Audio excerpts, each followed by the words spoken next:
Hello, everybody. Thank you for visiting Airtime Hail, your number, whatever you feel like ranking it, source for news and updates and all that jazz on roller coasters and amusement parks. I like to give my opinions about stuff, maybe give some news, everything like that.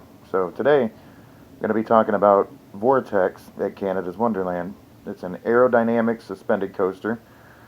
Um, it was built in 1991, and when I say suspended coaster, for anybody that isn't familiar, a suspended coaster is a sit down coaster, but instead of being on top of the track, it hangs below the track.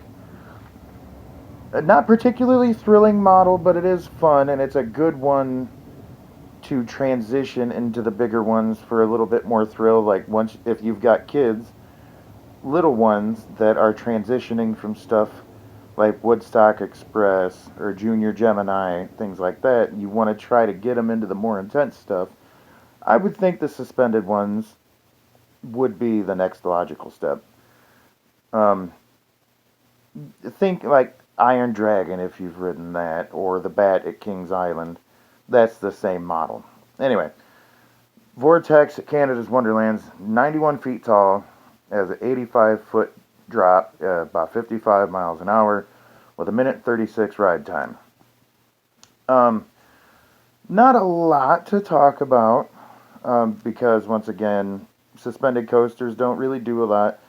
The whole idea behind a suspended coaster really is, like, I would say mild thrills because it's a lot of sharp turns, a lot of banks, things like that, and they're designed so that the train sways side to side like that. Um, they're pretty fun, but while not thrilling, they were still fun. I still enjoyed the Bat. I enjoyed Iron Dragon. This one it seemed to be anyway. It may have just been because it actually you ascend a lift hill that goes over the top of Wonder Mountain, and then the drop comes off the side. So maybe it's because it interacted with the mountain that it seemed taller than the other ones. I don't know. And there's no way to find out any of that information. But to me, it seemed a lot higher. It seemed a little more intense than the other ones. But the only time I rode it was at nighttime, so I could be off about that. But one thing about this that I usually never encounter on the other two is headbanging. And this layout seemed a lot more whippy, a lot more intense than the other ones, with a lot of swaying. And the helix was so cool. Yukon Striker dives right into the helix, so it would be a really awesome visual. But I could not focus on it. I was just getting so much headbanging. So if you're going to Canada's Wonderland and you're an aero fan, aerodynamics, um, definitely give it a shot. I mean, it's fun, but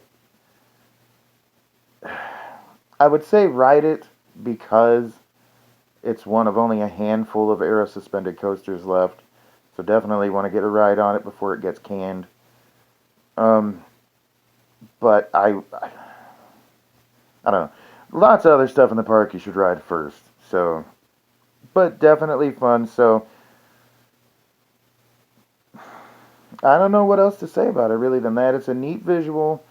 It's really picturesque, and then it also kind of doubles because, like I said, Yukon Striker dives through the helix. So Yukon Striker and Vortex work together really well if you're into photography or videography. You like taking pictures and recording things. So they are picturesque, and anything that interacts with the mountains just instantly more fun because that's just a cool feature. But out of 10, I give it a 6 or a 7. Might have been a little bit higher if it wasn't for the headbanging that I got. Now, maybe that was just my experience. I could be wrong.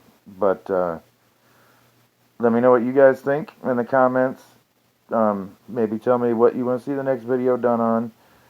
But anyway, that was my review for Vortex at Canada's Wonderland. Thank you for watching. As always, like and subscribe, share, and be kind to each other.